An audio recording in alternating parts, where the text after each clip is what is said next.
Bienvenidos a este seminario, segundo seminario internacional América Latina-Caribe, llamado Ecopolítica, Necropolítica y Resistencias en tiempos de pandemia.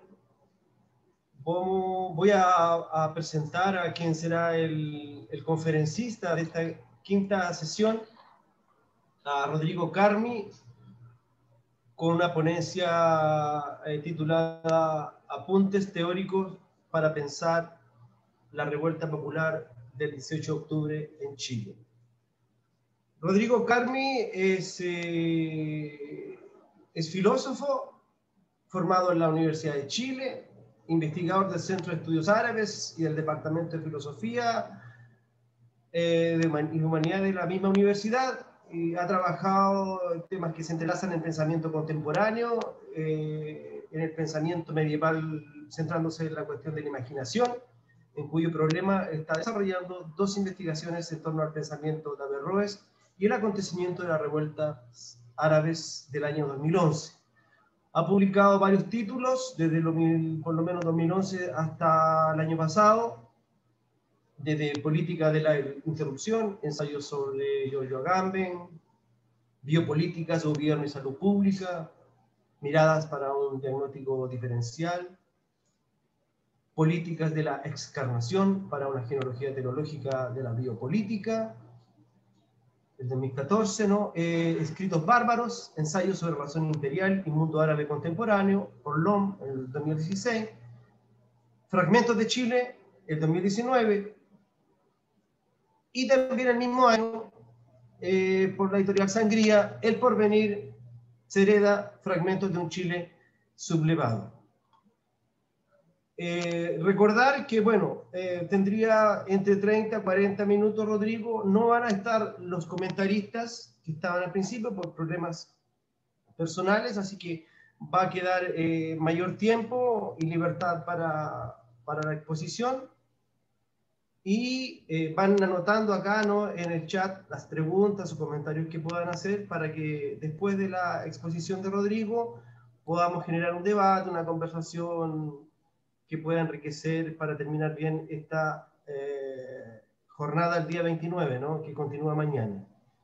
Sin decir más, dejo entonces a Rodrigo. Bienvenido, Rodrigo, y gracias.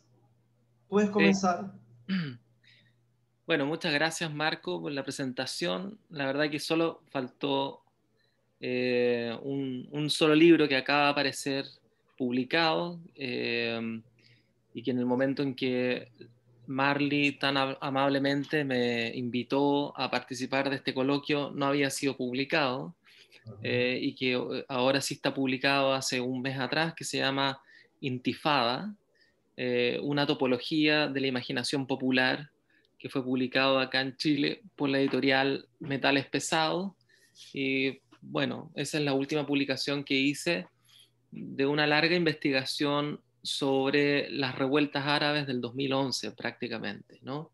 Entonces, bueno, una investigación sobre las revueltas árabes, pero particularmente centrándome en la problemática de la imaginación, ¿no? ¿Qué es la imaginación y cómo pensar?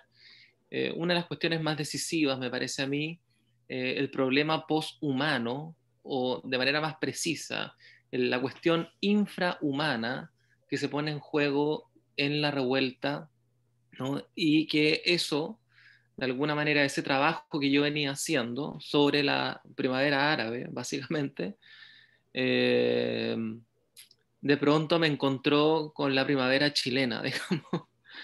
Y entonces comencé a escribir este otro libro, que lo mencionó Marco, que se llamaba El porvenir se hereda, y escribí este pequeño texto que voy a leer hoy día, que se llama La anarquía del comienzo, que fue publicado en Estados Unidos por la editorial Ill Will, ¿ya?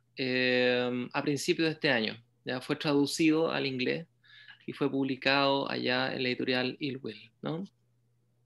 Entonces, la anarquía del comienzo. El subtítulo es Notas sobre la ritmicidad de la revuelta, ¿ya? Notas sobre la ritmicidad de la revuelta. primer punto, el impensado. ¿Podemos pensar algo así como una revuelta? ¿Se ha pensado la revuelta? ¿Bajo qué condiciones el pensamiento podría aferrar la inaferrabilidad de lo que llamamos revuelta? ¿Y qué sería entonces una revuelta? Ante todo, digamos que no es algo del todo evidente el que sea posible pensar la revuelta, y sobre todo que pensar sea equivalente a esta disciplina académica que comúnmente denominamos filosofía. Pensar la revuelta nos lleva a entender que esta no es más que la irrupción de pensamiento.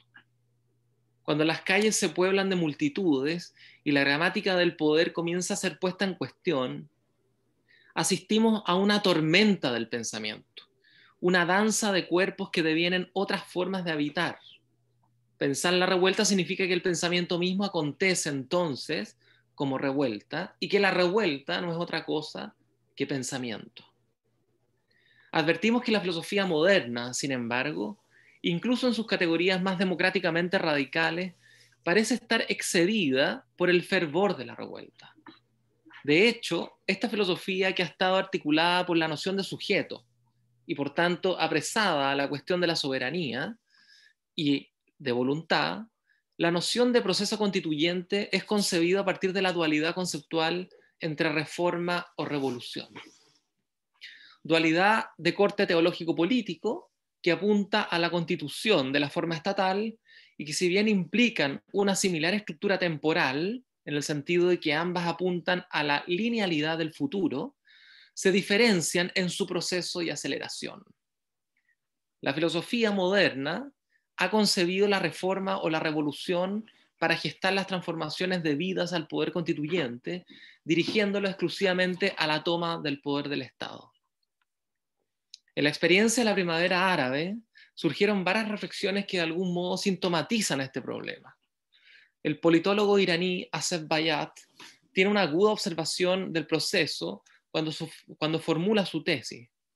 Las revueltas árabes serían revolucionarias en cuanto a su movimiento, dice, porque en sus plazas se experimentaría una comunitas, pero reformista en cuanto a sus demandas, porque a diferencia de los procesos revolucionarios de los años 60, que apuntaban a transformar el capitalismo, este último tan solo reivindicaría demandas de derechos humanos y sociales. Y entonces pregunta Bayat, ¿cómo caracterizar a la primavera árabe? ¿Fue reformista o revolucionaria? Apropiándose de un término formulado por el politólogo Timothy Garton Ash respecto de otras experiencias revolucionarias, Bayat sostiene que la primavera árabe se articuló en función de un híbrido que el investigador califica como revolución, ¿no? Una mezcla entre revolución y reforma. No obstante lo híbrido del término, lo que Bayat, me parece, no logra problematizar es el horizonte filosófico mismo que anuda la multiformidad de los procesos emergentes a partir de la dualidad teológico-política de reforma y revolución. En una línea similar, ¿no?, el filósofo Alain Badiou caracterizó a la primavera árabe bajo la formulación de una revuelta histórica. Una revuelta histórica, dirá Badiou, que tiene un carácter prepolítico, dice, que trascenderá las fronteras nacionales y convocará a una multitud importante de trabajadores y jóvenes estudiantes. Pero, no obstante la agudeza de las observaciones, Badiou insiste en el carácter prepolítico de la revuelta, en el entendido que la política propiamente tal vendría necesaria o, entre comillas, teleológicamente con la revolución. Como Bayat, Badiou también sigue pensando al interior del esquema moderno reforma o revolución, subrogando a la revuelta histórica que habría caracterizado la primavera árabe a una revolución en la que verdaderamente la política podría advenir, ¿no? Entonces, no obstante sus diferentes aproximaciones, Bayat y Badiou parecen seguir una misma gramática que deja impensada la singular noción de revuelta. Se trata entonces de una filosofía masculina que solo puede pensar en el registro de la monumentalidad y la forma-estado. Una filosofía del poder, si se quiere, cuya gramática sigue apegada a una metafísica de la obra y del sujeto. El elemento en cuestión no pasa por una reforma o por una revolución, sino por la singularidad de la revuelta, un devenir menor, podríamos decir, que excede el dualismo moderno clásico al que aspira la metafísica de la obra. 2. ¿Qué es una revuelta? En los bordes de la metafísica estalla la revuelta. El egiptólogo ítalo-judío Furio Jesi subrayó que, a diferencia de una revolución, una revuelta se define por la suspensión del tiempo histórico. No se trata de un proceso que apunte a algún futuro medianamente garantizado, sea con procedimientos definidos por etapas o por un acontecimiento radical que instaura un nuevo orden de las cosas, sino se trata de un devenir menor que, al suspender el tiempo histórico en la fugacidad de una hora, el pasado y el presente se intersectan epifánicamente. Siguiendo a Furio Jesi, la revuelta se plantea entonces desde otra escena respecto de la metafísica de la obra, porque asalta al orden constituido desobrándolo y volviéndolo radicalmente inoperante. En uno de sus últimos libros, Giorgio Agamben ha puesto de relieve una noción tan decisiva que quizás permita pensar la singularidad legada por el trabajo de Jesi, justamente: potencia destituyente. El término designa un tipo de acto político de carácter afirmativo en el que tiene lugar un nuevo uso de los cuerpos, dice Agamben. Como se sabe, Agamben desplaza en este punto la noción de acción por la de uso, en la que, lejos de articular una política sostenida por la obra, el uso restituye la dimensión desobrada de lo político.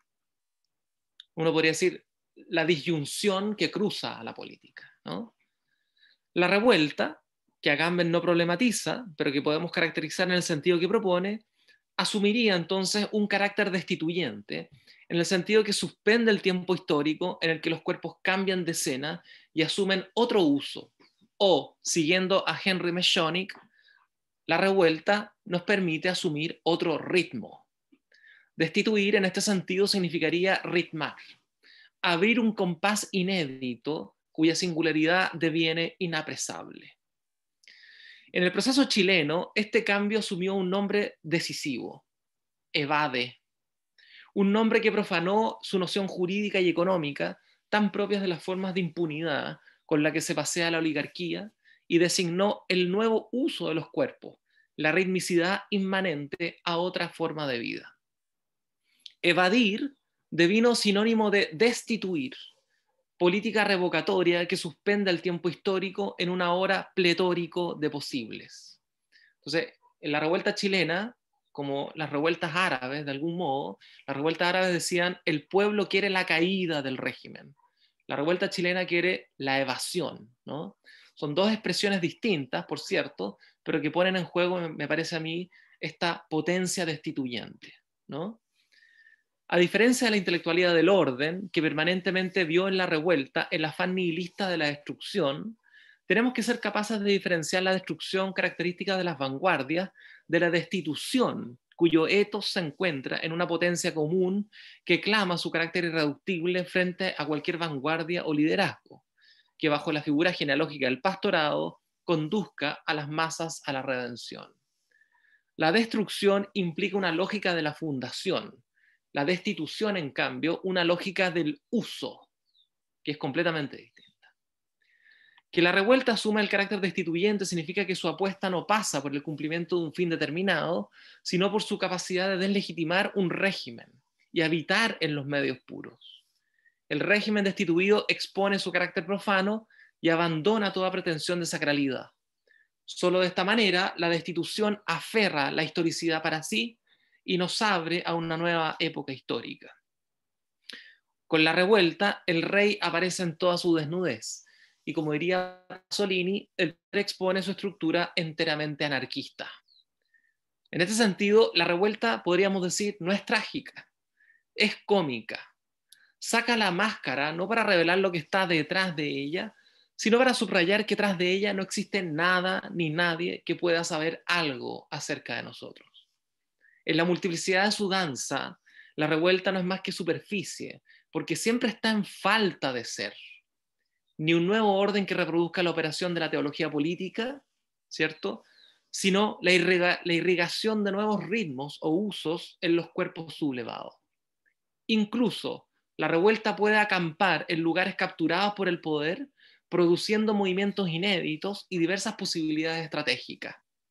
En cuanto cómica, se burla del poder de turno, así como este último, ¿no?, siempre reprochará a la revuelta el ser nada más que una tentativa nihilista carente de sentido. Si hay algo que toda revuelta tiene que tensionar si no quiere agotarse en el frenesí de los acontecimientos, es la profundización de lo que Furio Jesse denominaba desmitologización, es decir, el trabajo crítico permanente a los signos del poder para no replicarlos y no reproducir así la misma lógica del opresor en el seno de los oprimidos. Desmitologizar significa entonces ejercer un trabajo crítico que ritme de otro modo la superficie de los cuerpos, trastornando sustantivamente el orden de las cosas. Se entenderá que lo que está en juego acá es lo que podríamos llamar una ontología de la intensidad, ¿ya? Como diría Henry Meshonic en su distinción entre crítica y polémica, ¿no?, en este sentido la desmitologización sería el lugar de la crítica. La revuelta es un trabajo crítico, una asonada en la que el pueblo irrumpe monstruosamente como pensamiento. Por eso la revuelta no necesita de alguna filosofía que la dirija y que la conduzca pastoralmente a su destino, porque ella es el instante en que un pueblo piensa verdaderamente, ejerciendo la crítica que había estado ausente. Tercer punto, y voy terminando con esto: marcadores rítmicos. Muchos expertos, y esto también sucedió desde que la primavera árabe dio paso a la contrarrevolución gestada por los movimientos islamistas, las potencias occidentales y las oligarquías árabes, ¿ya?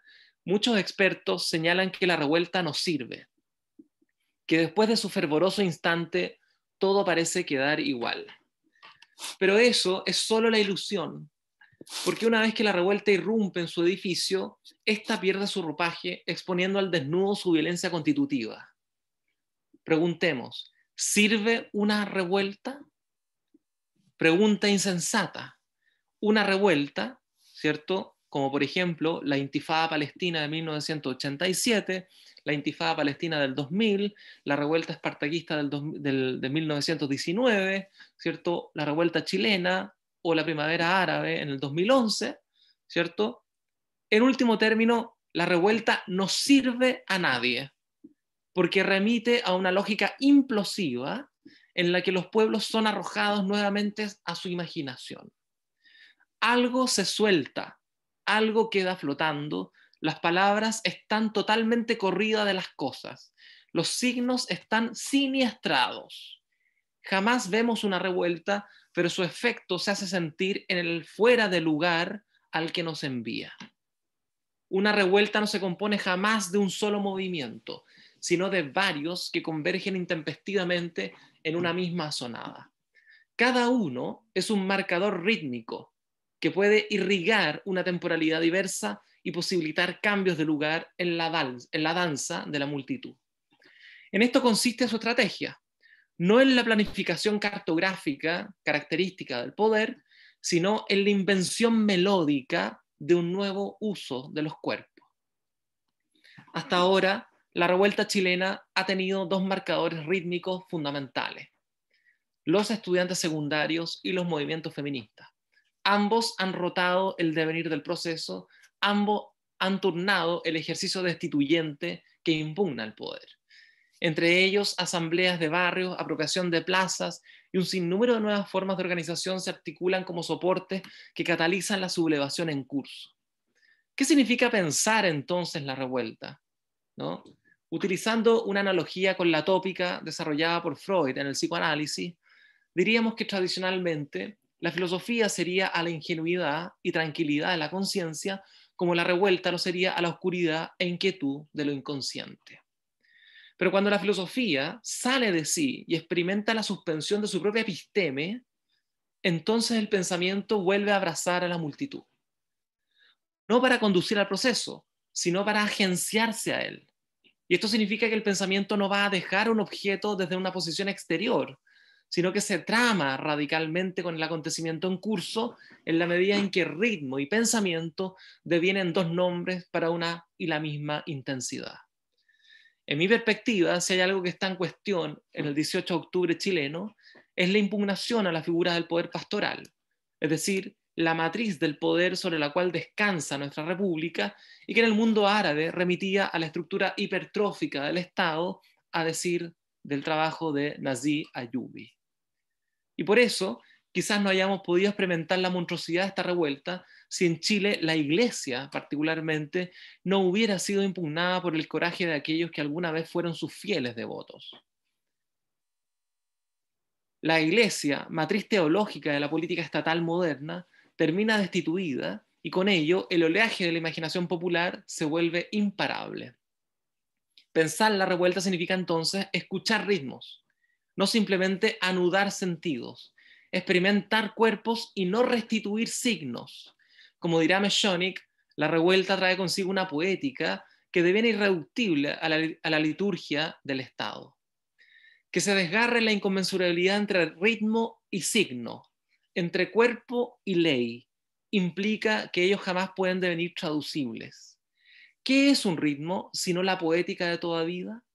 Pero si no existe traducibilidad posible entre ritmo y signo, entre cuerpo y representación, sin acudir a la marca feroz de la traición, ¿cómo podemos pensar la cuestión constituyente? Porque que la imaginación acampe de súbito en un lugar que no le pertenece, no significa que no pueda incidir en él. ¿Cuál ha sido su incidencia justamente? Abrir un proceso de características inéditas en la historia reciente de Chile. Esta no ha sido otra cosa que la anarquía de un comienzo, la abertura de una potencia cuyo devenir es absolutamente incierto y tras lo cual todo puede ser posible. La revuelta nos ha ofrecido la fuerza necesaria para terminar con la constitución de Pinochet y su consecuente episteme neoliberal. La estrategia consistirá en generar las condiciones de su traducibilidad en donde lo que se traduzca no sean simples signos exentos de vida, sino ritmos que impregnen a la totalidad del proceso constituyente. Todo pasa por la noción que abriguemos de traducción. Si ésta sigue reducida a la formalidad de la lengua, nunca podremos hacer sobrevivir el ritmo de la revuelta. No se trata entonces de articular una institucionalidad que cierre la potencia rítmica, sino que la catalice y la multiplique por doquier. La traducibilidad no pasa entonces por conciliar la irreductibilidad entre ritmo y signo, sino justamente por asumir ese abismo, esa disyunción, única posibilidad que impide clausurar el registro institucional sobre sí mismo. Con todas las trampas de por medio, el referéndum que acabamos de tener, ¿cierto?, es una de las formas de estar a la altura de nuestra revuelta. Muchas gracias. Podemos abrir la conversación.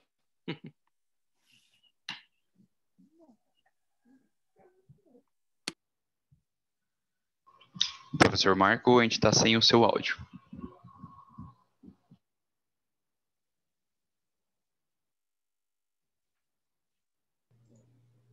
Ahí sí. Gracias, Rodrigo, por la ponencia.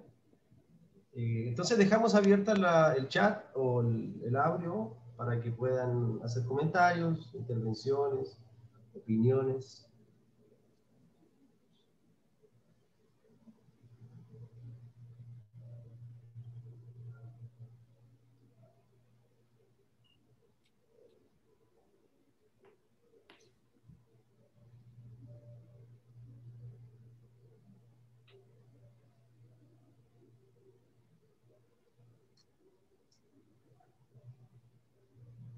Parece que no. No sé. Puede ser en portugués también, sin problema, ¿no? Sí, por supuesto. Yo entiendo portugués, así que no hay problema. No me atrevo a hablar portugués, pero sí entiendo perfectamente. Sí, entonces esperamos, ¿no? Bueno, se supone que los que aparecen aquí, los nombres están escuchando, ¿no? Están acá con nosotros, ¿no? Están en la Eso sala. espero.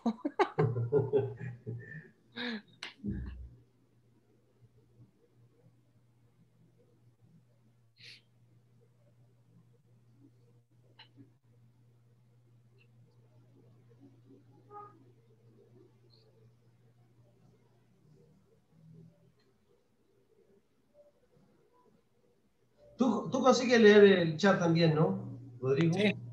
Ah, Sí. ya. Entonces puedes ir respondiendo ahí o comentando, más que todo son comentarios, ¿no? No son preguntas directas. Sida pregunta si puede haber alguna comparación entre lo que ocurre en Brasil y la primavera de junio. Pero antes hay un comentario de Eugenia, consigues verlo. O sea, Ah, las estrategias utilizadas en los procesos de revuelta han sido eficaces desde el punto de vista político.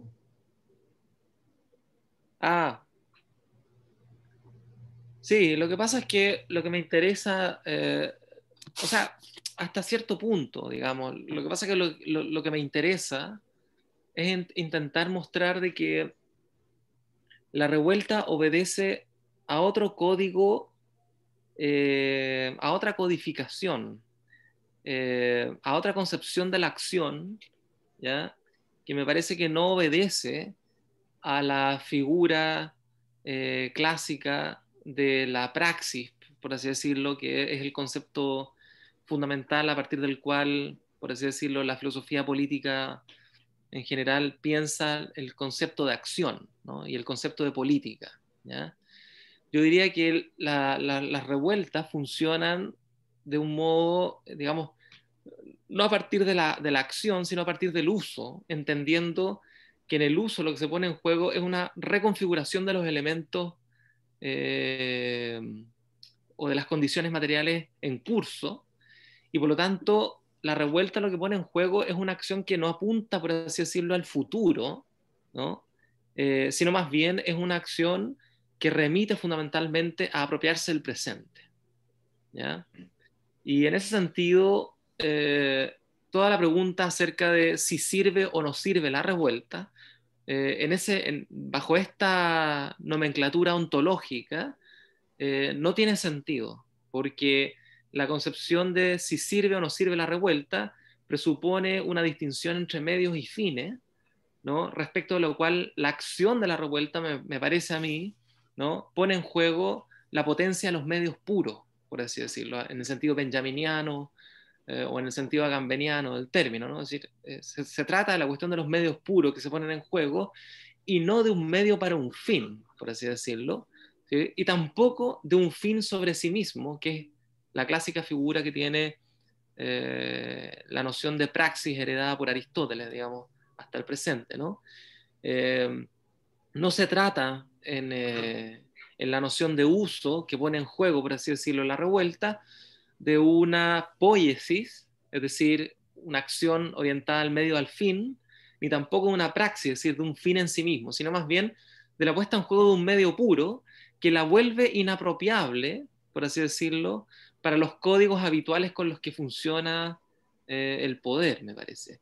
Pero al mismo tiempo, lo que hace la revuelta con el uso es horadar al poder, ¿no? Es, por así decirlo, vaciarlo de contenido y mostrar que, digamos, destituir el simulacro que estructura al poder, por así decirlo, ¿no?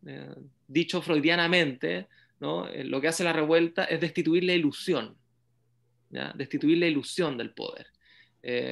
Dicho, qué sé yo, schmittianamente, digamos, se derrumba la teología política, digamos. Hay un derrumbe de la teología política, del simulacro que eso implica, ¿no? Digamos, el poder no es otra cosa que puro simulacro, en ese sentido, ¿no? Si no hay simulacro, no hay poder, digamos. eh, no sé si me puedes ayudar a traducir, Marco, algunas otras preguntas que aparece. Sida pregunta si llegó a haber alguna comparación con lo que ocurrió el 2013 en Brasil, ¿no? La primavera de junio. Sí, esa es la que había leído antes, pero no sabría Sí, contestarla. está. No sabría contestar. Ajá.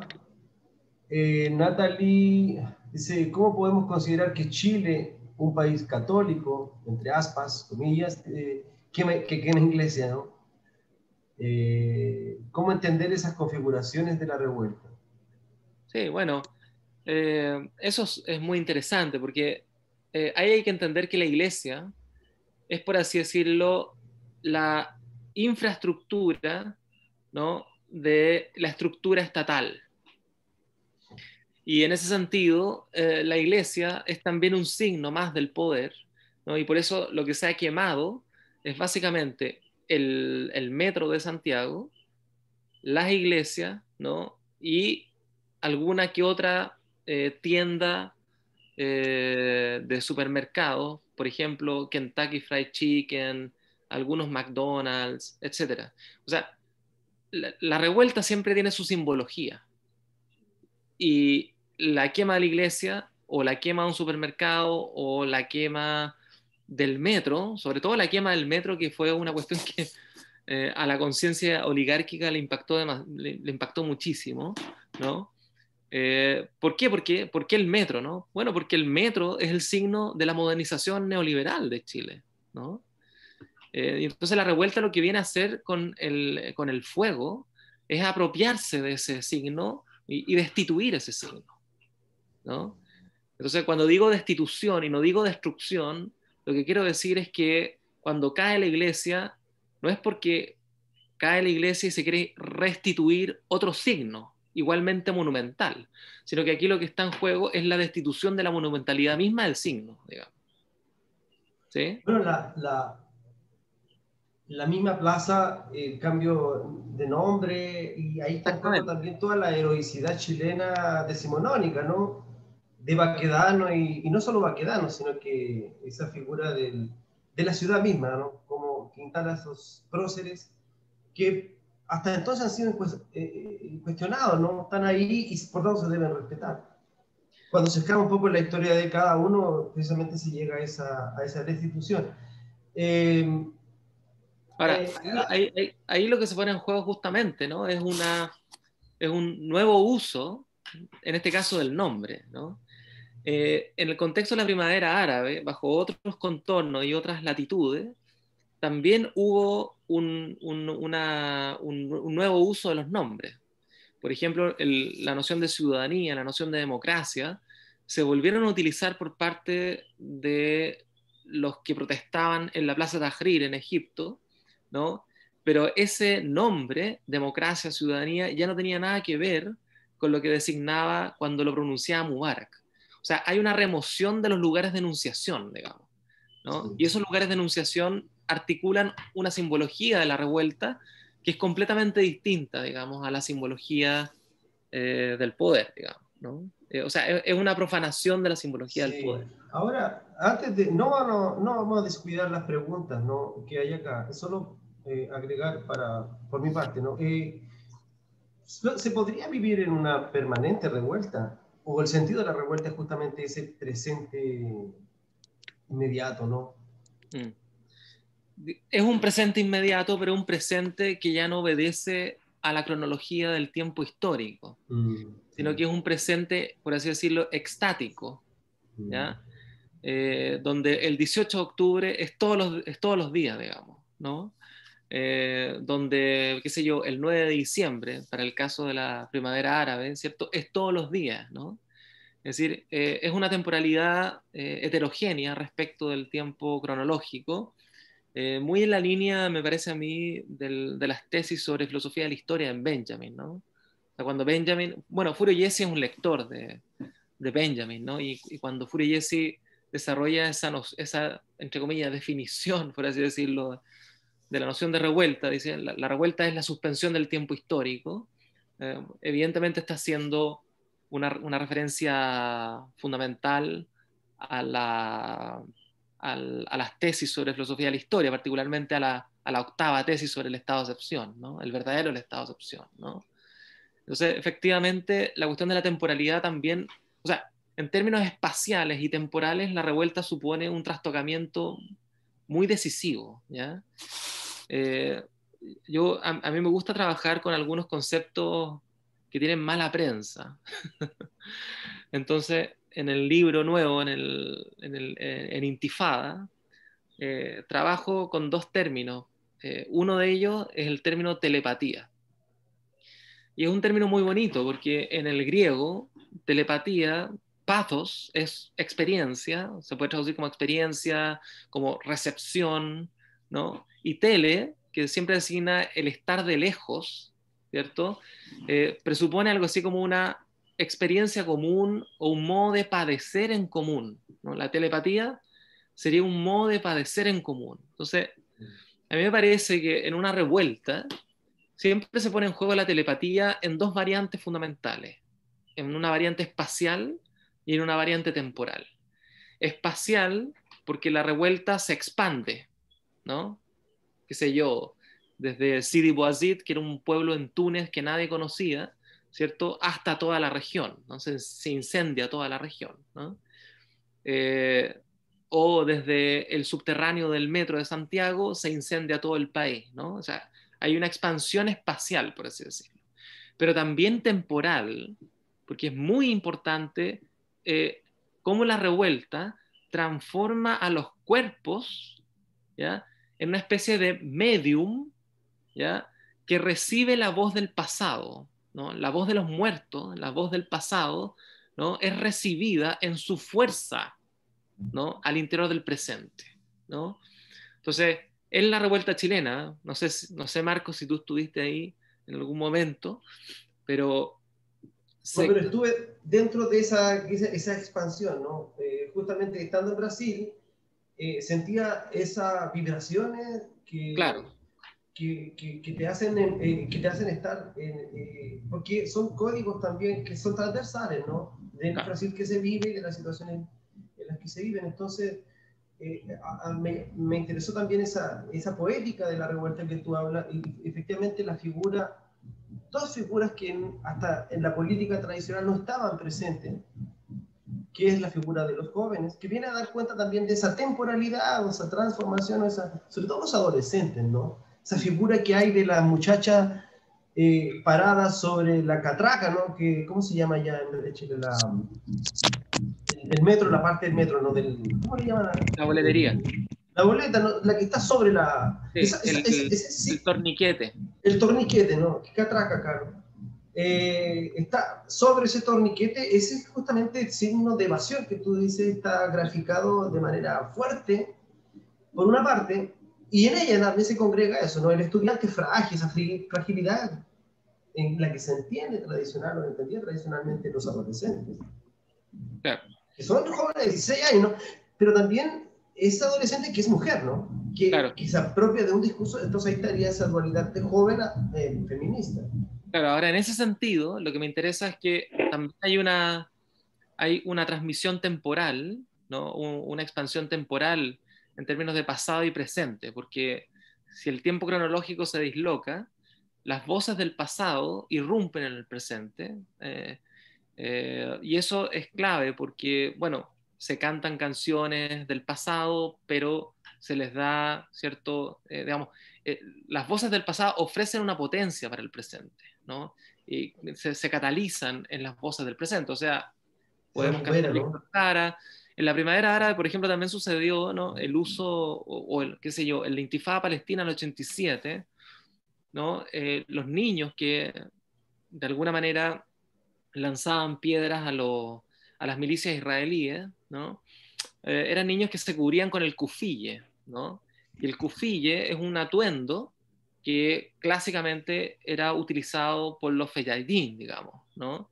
Y por los guerrilleros, digamos, de otras luchas históricas, y que de alguna manera se condensaron en otro presente y adquirieron una nueva vida, digamos, un nuevo uso. Usar de otro modo significa darle otra vida a algo, en ese sentido, Sí, ¿no? se resignifica también, ¿no? Claro. Ahora, bueno, parece que hay otras preguntas, no quiero... Mira, voy a leer algunas y tú vas comentando para no descuidar esta parte. Dice, ¿hasta qué punto se puede creer que una nueva constituyente será capaz de imprimir mudanzas significativas estructurales? Me parece que la situación en Chile demanda respuestas mucho más amplias y profundas. Dice Eliana, estuve en Santiago en febrero y oí relatos de estupros y violencia policial sistemática. Es un tema importantísimo que pasa por el lado del cuerpo, ¿no? Sí. Bueno, en la cosa ocular, sin duda,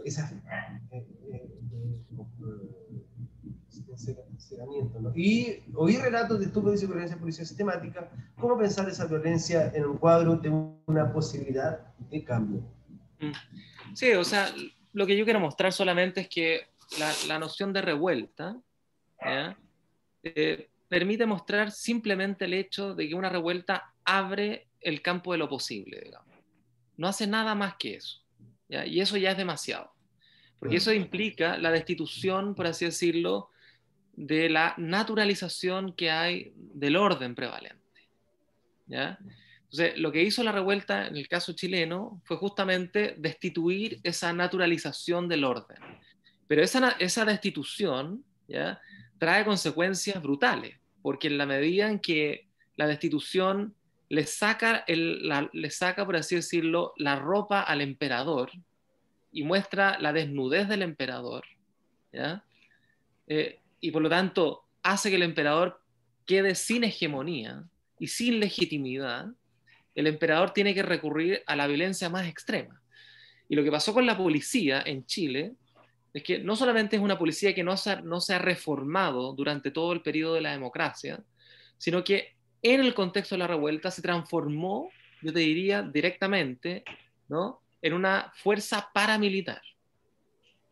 Se transformó en una fuerza paramilitar porque funciona de manera completamente autónoma, con un respaldo sistemático por parte del gobierno, ¿ya? Y no solamente por parte del gobierno, por parte de de las coaliciones hegemónicas o de las coaliciones más importantes de la política chilena, ¿cierto? Están respaldadas. Imagínense ustedes que el director de la policía sigue igual hasta el día de hoy, desde el 18 de octubre del año pasado. Con la cantidad de informes sobre violación de derechos humanos, con la cantidad de informes de Amnistía Internacional, digamos, de las organizaciones internacionales, etcétera, el director de la policía sigue apoyado por el presidente de la República, ¿no? Inamovible, ¿no? Y sin embargo, todo el armatoste institucional, ¿no?, de la política chilena ha sido completamente trastornado. Y eso es una revuelta, el trastorno radical de esa estructura, ¿ya? No sabemos para dónde va a ir el asunto. Yo te diría que lo que sucedió el domingo pasado, del plebiscito, es el momento. Bueno, varios analistas analizaron la situación como si ahora por fin la revuelta se va a canalizar institucionalmente. Mi percepción es distinta. Mi percepción es que la revuelta se mantiene irreductible a los procesos institucionales. Incluso en el plebiscito del domingo pasado, lo que ocurrió con la revuelta es que la revuelta se devoró a la institucionalidad, ¿no? Devoró a la institucionalidad y obligó a la institucionalidad a ir más allá de sí misma para transformarla, ¿no? Y aquí hay una característica interesantísima, una característica espectral de la revuelta, ¿no? Una característica totalmente espectral de la revuelta. La revuelta atraviesa paredes, ¿no? Atraviesa las paredes de las instituciones. Piensen ustedes que en el momento en que llega la pandemia a Chile, ¿no?, de manera muy parecida a cuando llegó la pandemia a Brasil, el gobierno tuvo un respiro porque todos los actores pensaron, ahora sí se va a neutralizar la revuelta porque la gente va a tener miedo, etc. ¿Qué es lo que pasó? Que la revuelta ha sobrevivido a la pandemia y hemos tenido manifestaciones y protestas sociales en distintas partes del país antes del plebiscito y después del plebiscito, digamos, ¿no? Entonces eso demuestra que la revuelta ha atravesado las paredes, sobrevivió en el espacio doméstico por un momento de latencia, un momento de repliegue, pero en los momentos de alta intensidad política, donde había que protestar, la gente salió con la cacerola desde sus casas a protestar y, por ejemplo, se aprobó la posibilidad de que la gente pudiera sacar el 10% de su administradora de fondos de pensiones, que es todo un armatoste financiero que evidentemente no tiene pensiones, ¿no? Y eso se logró porque la presión de la revuelta, que sin embargo estaba dentro del ámbito de las casas, ¿ya?, y que todas las noches se manifestaba con caceroleo, ¿no?, penetró en el Congreso Nacional y obligó a las autoridades políticas a aprobar una cuestión que hace un año atrás habría sido completamente inverosímil. Bueno, justamente Ahora, sí. Sí, es interesante entenderlo en este contexto post-pandémico o pandémico todavía, ¿no? Pero de todas maneras distinto al escenario de hace 6 meses atrás, cuando se detuvo la revuelta. Yo recuerdo que había una proclama, ¿no? De cuidémonos, ¿no? Para volver después. Sino que no solamente sobrevive, sino que se intensifica, ¿no? ¿Por qué se intensifica? Porque se agudizan más los problemas.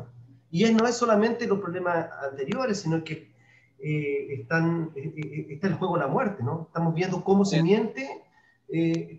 Son las imágenes, recordemos las imágenes de Guayaquil, por ejemplo, o las imágenes aquí mismo de Brasil, de muertos y de fosas comunes. Exactamente. Entonces, había un componente en ese reclamo de revuelta que no existía, ¿no? Exacto. Entonces, no hay un paréntesis, digo que hay una continuidad. Sí, hay una continuidad, pero con intensidades varían, digamos, modulaciones diferentes. Claro. Busca otros canales también, ¿no? Fueron las medias, ¿no? Las medias, como diríamos acá, que jugaron un rol. Hay una pregunta. Seguimos de Natalie, ¿no? Hay una de Marley y una de Thiago Ferreira. No sé si la quieres leer tú, la de Marley. Marley. No, hay antes. Ya, dale, sí. De Natalie, que tengo yo aquí, dice, sobre la primavera árabe, ¿serían esas revueltas que no sirven? Son revueltas. Si la primavera árabe sería de esas revueltas que no sirven. Cuando tú dices que no sirven, ¿no? Claro. O podemos considerar como un otro ritmo de la cual tú hablas. Exacto. O sea, la revuelta lo que hace, lo que quiero mostrar es que la idea para pensar la revuelta es sacarnos, por así decirlo, el paradigma, por así decirlo, metafísico que tenemos acerca de lo político. El paradigma metafísico de lo político es que solo hay política ahí donde se articula una obra. Es decir, donde, por ejemplo, se institucionaliza un nuevo orden político.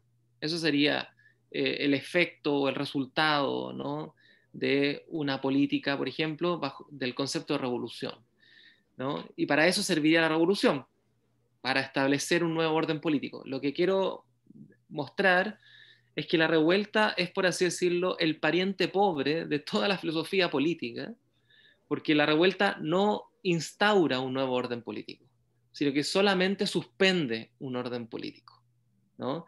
Pero en la suspensión del orden político se abren otro campo de lo posible, ¿no? Y por eso es que ninguna revuelta sirve para algo, en el sentido de que sea un medio para un fin, ¿no? Sino que toda revuelta destituye esa misma relación entre medios y fines, a partir de la cual está fundada la política de la obra, según la tradición filosófica imperante, ¿no? Es en ese sentido, ¿no? Pero tiene razón ahí Natalie, en el sentido de que, claro, la revuelta lo que hace es impregnar de un nuevo ritmo, ¿no?, a los cuerpos. Y al impregnar de un nuevo ritmo a los cuerpos, ¿no?, las formas institucionales con los que de alguna manera domesticaban a esos cuerpos, ¿no?, se ven completamente desbordadas y sobrepasadas, ¿no? Eso es lo que pasó en la primavera árabe, y quiero decir, sigue pasando en la primavera árabe, porque muchos analistas se apuraron, no se apresuraron a decir que la primavera árabe fracasó, pero en realidad lo que tenemos es que hasta el año 2019, el año pasado, paralelamente a Chile, ¿ya?, teníamos revueltas en Argelia, en Irak, en Egipto, en Túnez tuvimos nuevamente unas huelgas generales, ¿cierto? Entonces, me parece que a la revuelta no hay que medirla con el tiempo cronológico que habitualmente se la mide, sino más bien con su propia temporalidad y sus propios ritmos, ¿no? Aquí hay Mirlen, dice, escuchar ritmos y entender signos poéticos. ¿Cómo se traduce eso? No está bien redactado, sería es algo poético, es un entendimiento poético, una forma de entender poético, me imagino yo. Luego hace una pregunta, dice, así como algunos autores, ¿se puede pensar que los diversos movimientos feministas están en la actualidad dando ritmo a procesos de revuelta? ¿Por qué? Sí, yo creo, en Chile los movimientos feministas son clave, fundamentales. O sea, son uno de los marcadores rítmicos más importantes de la revuelta. ¿Ya? ¿Y por qué? Porque son los movimientos feministas los que han hecho reflexiones más agudas sobre la dinámica del poder y el cuerpo. ¿Ya? Es por esa razón. Y porque los movimientos feministas, ¿no?, han abierto a una política de los cuerpos.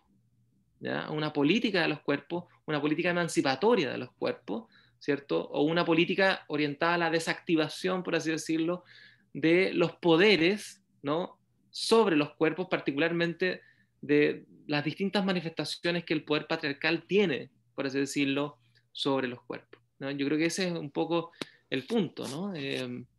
Además, en un contexto actual, ¿no?, la violencia institucional se dirige primeramente sobre los cuerpos de las mujeres que son subalternos, ¿no?, respecto de los cuerpos masculinos.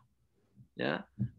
Porque todos sabemos, ¿cierto? La mujer trabaja, cuando trabaja y después va a la casa y vuelve a trabajar, ¿no? O sea, hay toda una economía política completamente distinta en los cuerpos femeninos que en los cuerpos masculinos, que las hace, por así decirlo, que tengan una mucha mayor agudeza política o sensibilidad política frente a este tipo de cuestiones, ¿no? Entonces, yo creo que esa es una pregunta muy importante. Marley dice, hay cientistas políticos que afirman que los black blocs no hacen política. No hacen política. ¿Qué son los black blocs? Bloqueo negro, ¿no? Bloqueo negro. Los guetos, ya. Sí, guetos. Okay. ¿Y qué piensas de ¿Qué esa relación explicación? establezco yo entre revuelta y sumisión o entre revuelta y alienación? Bueno, yo creo que hay mucha vinculación, es decir, una revuelta es siempre una insurrección esclavista. ¿Ya? O sea, Espartaco es una figura fundamental ahí, porque es la figura del esclavo, ¿no? Y esto es algo que, sobre lo cual esto es algo que subraya Agamben, ¿no?, en el uso de los cuerpos, ¿no? Cuando dice, toda la filosofía política siempre ha pensado el problema de la emancipación en el contexto de los ciudadanos libres, ¿no? Pero nunca ha pensado la cuestión de la sublevación en el contexto esclavista, ¿ya? Es decir, justamente los que no son sujetos, los que no son considerados personas, ¿ya? Sino justamente la política está reservada para aquellos que son considerados personas, para aquellos que son considerados sujetos, ¿no? Los libres, finalmente, ¿no? Pero los esclavos no son considerados sujetos libres, ¿no? Entonces, en ese sentido, una revuelta es la impugnación de la antropología que sustenta la concepción del hombre libre, ¿no?, de los que son libres, al precio de los que están sometidos, en el fondo, ¿no? La revuelta lo que hace es justamente mostrar, ¿no?, a la polis, ¿cierto?, que la polis, hay algo que bordea a la polis, y que lo que bordea a la polis es una dimensión monstruosa, que de alguna manera pone en tela de juicio la concepción habitual que se tiene de ciudadanía, ¿no? Y que pone en tela de juicio la concepción habitual que se tiene de política, ¿ya? Entonces, me parece que aquí la pregunta de Marlis me permite subrayar un asunto que me parece que es clave acá, ¿no? La revuelta es hostil a la ciudad. La revuelta es hostil a la ciudad, ¿ya? Porque la ciudad es el espacio de los vencedores, o sea, de los que son libres y de los que viven de la esclavitud de los otros, ¿sí? De los que viven de la explotación de la mujer, de los que viven de la explotación de los negros, de la explotación de todos, ¿no? Esa es la polis. La revuelta es hostil a la polis. Trastorna, por lo tanto, la política misma de la ciudad. Es antimetropolitana la revuelta, y sin embargo, ¿no?, impregna a la ciudad, se apropia de la ciudad. Se apropia de la ciudad para destituir el referente soberano que articula, ¿no?, al orden de la ciudad, ¿no? Este es el punto que me interesa. Furiesi, por ejemplo, en su libro, ¿no?, Spartacus, dice, bueno, el movimiento espartaquista de Berlín del 1919, ¿no?, se apropió de la ciudad, se apropió de Berlín, ¿no? De 1919, parecido a la Comuna de París, ¿no? Se apropia de la ciudad, pero se apropia de la ciudad siendo hostil a la ciudad, ¿no? Entonces, ¿qué estatuto tiene la revuelta? No es un estatuto político en el sentido habitual o en el sentido monumental del término, sino que es político en un sentido menor, o si ustedes quieren, en el sentido de Deleuze, ¿no? En un sentido molecular, no en un sentido molar, ¿ya? En ese sentido que la revuelta, por así decirlo, es una intensidad completamente anómala a la ciudad. O sea, la ciudad vive de la normalidad, no vive de la interrupción. No sé, no sé, Marley, o sea, si me vas siguiendo, ¿no? Si se entiende mi castellano, digamos, ¿no?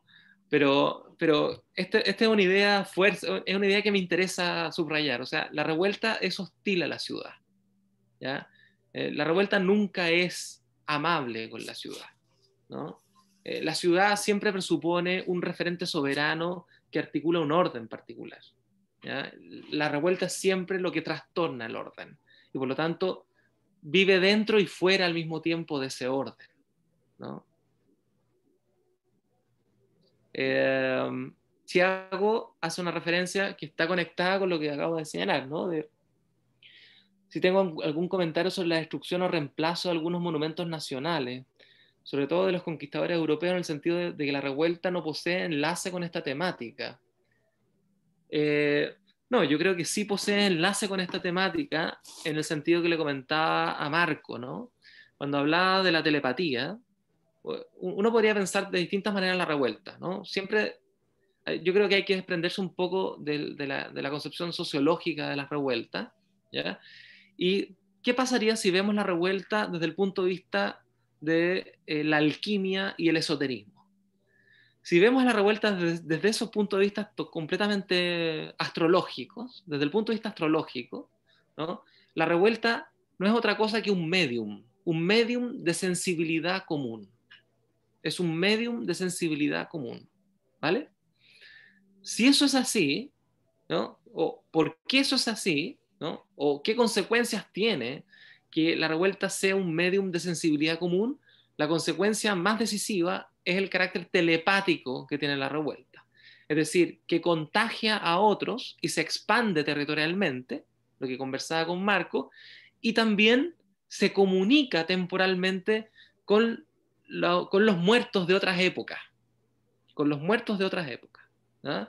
Entonces, es muy importante en este sentido la figura del conquistador europeo que se actualiza en el presente bajo la figura del capitalista neoliberal, por así decirlo.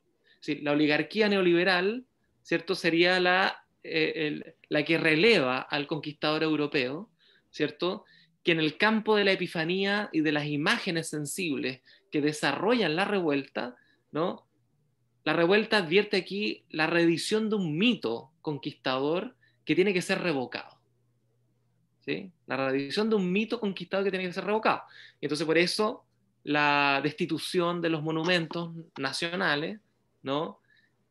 Por eso el renombramiento de calles o de espacios públicos, ¿no? Como, bueno, Plaza Dignidad, ¿no? Y así sucesivamente, ¿no? O sea, yo diría que no es algo natural ni algo pensado. Es decir, no es algo natural ni algo artificial. La revuelta es una zona oscura para el pensamiento metafísico que justamente piensa a partir de la dicotomía entre lo natural y lo legal, por así decirlo, entre lo natural y lo artificial. La revuelta es justamente una dimensión monstruosa que irrumpe para desactivar esa dicotomía, ¿no? Y por eso la revuelta no solamente es hostil a la ciudad, sino que es hostil a la ciudad porque trae consigo monstruos, ¿no? Los que protestan en la revuelta son particularmente concebidos como monstruos, ¿no? Se los caricaturiza en la televisión, en la prensa, se dice que son vándalos, que son delincuentes, que son terroristas, que, en fin, siempre la monstruosidad es lo que está ahí porque la ciudad, el límite de la ciudad, ¿cierto? De alguna manera, el límite de la ciudad traza una diferencia entre los que están adentro y son civilizados y los que están afuera y son totalmente incivilizados o bárbaros, ¿no? En ese sentido, la revuelta es un punto, ¿no?, de historicidad o un punto de imaginación popular, en el sentido de que la imaginación, ¿verdad?, ya no distingue entre naturaleza y cultura, ¿ya? Porque la imaginación lleva a la naturaleza y a la cultura, ¿cierto?, a una zona de confusión, a una zona de indistinción, ¿no?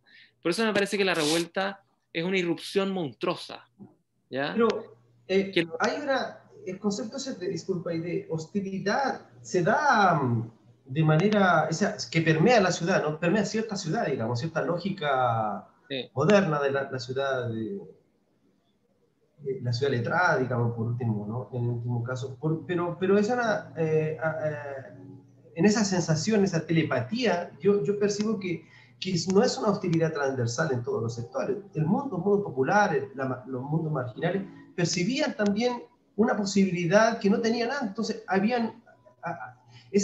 y ese es un componente importante, había una alegría permanente en los manifestantes. El Pareman, por ejemplo, ¿te acuerdas? Una de las primeras imágenes del Pareman, que tenía todo un simbolismo de belleza, de juventud, de fuerza, de marginalidad, en que se visibilizaba, y que eso en ningún caso parecía ser hostil. La gente encontró hace un año atrás una posibilidad para ver la vida urbana de una manera distinta, ¿no? claro. Entonces, claro, No, la hostilidad es para la gente que vive cerca de los lugares consagrados, ¿no? claro, Marcados claro, no, por el urbanicismo tradicional. claro. O sea, en ese sentido, no, o sea, la hostilidad de la revuelta tiene que ver con el modo en que la ciudad está ordenada desde el poder, ¿no? O sea, por eso es hostil a la ciudad, porque es hostil a las formas sacralizadas con las que la ciudad ha ordenado sus cosas y sus palabras y sus discursos.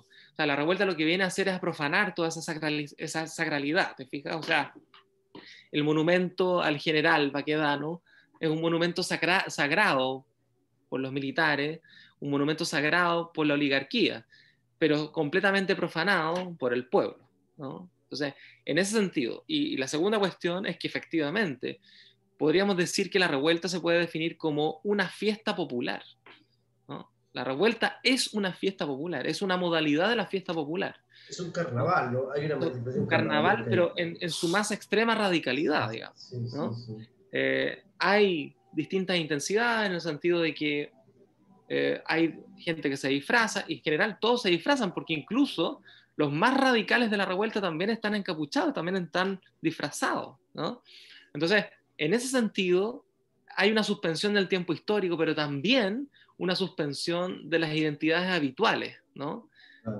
Con las que funcionamos en el campo de la ciudad. O sea, ya no eres Francisco Pérez, ni Marco Chandía, ni Rodrigo Carmi. Eres Pareman, o eres, qué sé yo, el encapuchado que va a saquear, digamos, el McDonald's, ¿no? En fin.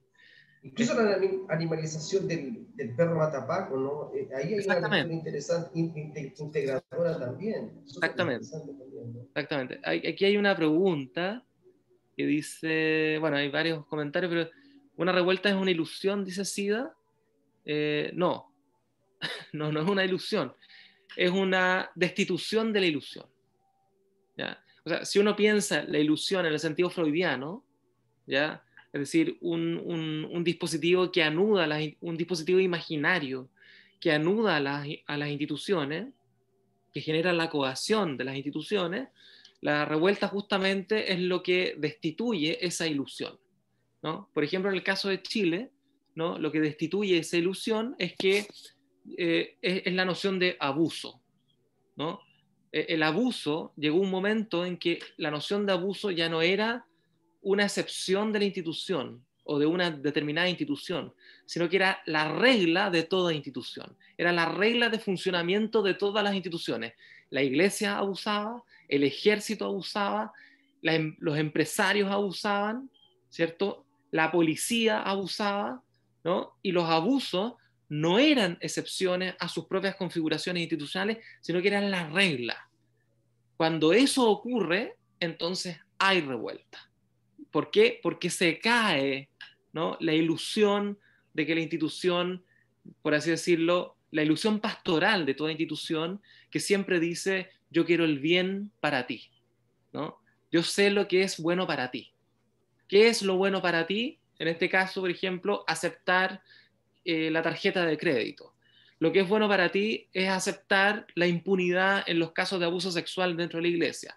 Lo que es bueno para ti, qué sé yo, es aceptar el silencio en la violación de derechos humanos por parte de los militares o de la policía, ¿no? Todo eso que el saber poder, en su paradigma pastoral, ¿cierto?, nos decía permanentemente que era bueno que nosotros creyéramos tal o cual cosa o habláramos de tal o cual manera, eso se derrumbó completamente. Y la revuelta lo derrumbó, no se derrumbó solo, ¿no? La revuelta lo destituyó radicalmente. La revuelta es la reivindicación que dice: usted ya no sabe lo que es bueno para mí, digamos, ¿no? Entonces, se produce una situación muy similar a la situación transferencial en psicoanálisis, ¿no?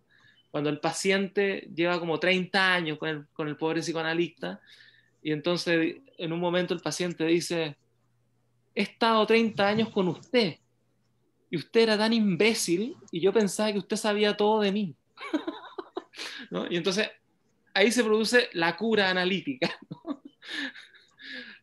Bueno, la revuelta es esa destitución del sujeto supuesto saber, ¿cierto?, que trama, por así decirlo, los campos de legitimidad y hegemonía del poder, ¿no? Creo que Bien, estamos. bien, óptimo, legal, muy claro y interesante para generar otros debates, ¿no? O para abrir a otras discusiones, desde el imaginario, las poéticas, Sí. todo, ¿no? Bien, hay un germen aquí, sin duda. Hay una incitación también. ¿Hay más comentarios? Ya parece que por el Ya chat, no. ¿no? Ya. La gente Ahora, que está ahora aquí. van a la calle. Bueno, hay que esperar eso que pase en Brasil, ¿no? Bueno, Brasil todavía está incluso con problemas de reconocimiento de un trabajo con la dictadura, hay impunidad, está atrasadísimo, ¿no? Mucho. Sí. Bueno, yo creo Pero que una cuestión importante, solamente para considerar a modo de comentario final, es cómo se va dando la intensificación de la lucha de clase, porque lo que ocurre acá en Chile es que las capas medias están implícitamente aliadas a las capas populares. Y yo tengo la impresión que lo que sucede en Brasil es que las capas medias, ¿no?, se aliaron con Bolsonaro en contra de las capas populares.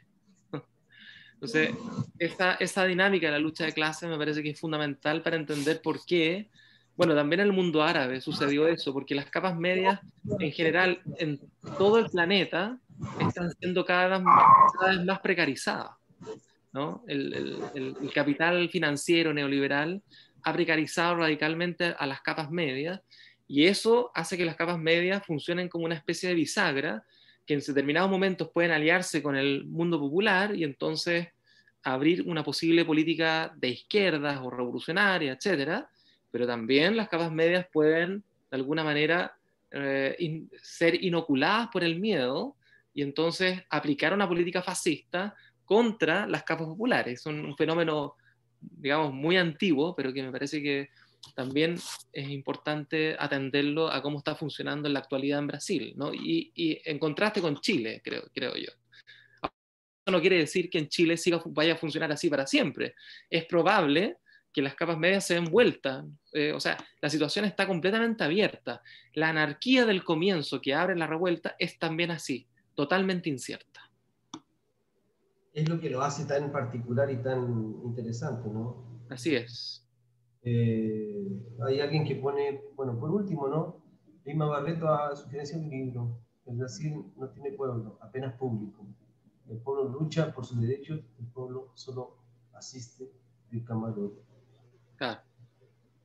Bueno, Bueno, agradecer, Rodrigo, ¿no? Interesante, no, te agradezco a muchas nombre gracias. de la comisión organizadora de este simposio, segundo simposio internacional en América Latina Caribe, Ecopolítica, Necropolítica y Resistencias en tiempos de pandemia.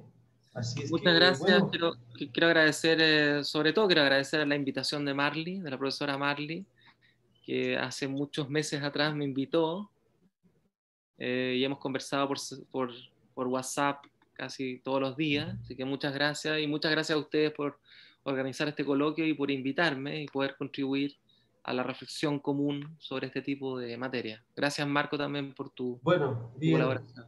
Buenos días. Gracias, Rodrigo. Que estés bien. Muchas gracias. Chao. Que estén bien. Chao, chao. Chao.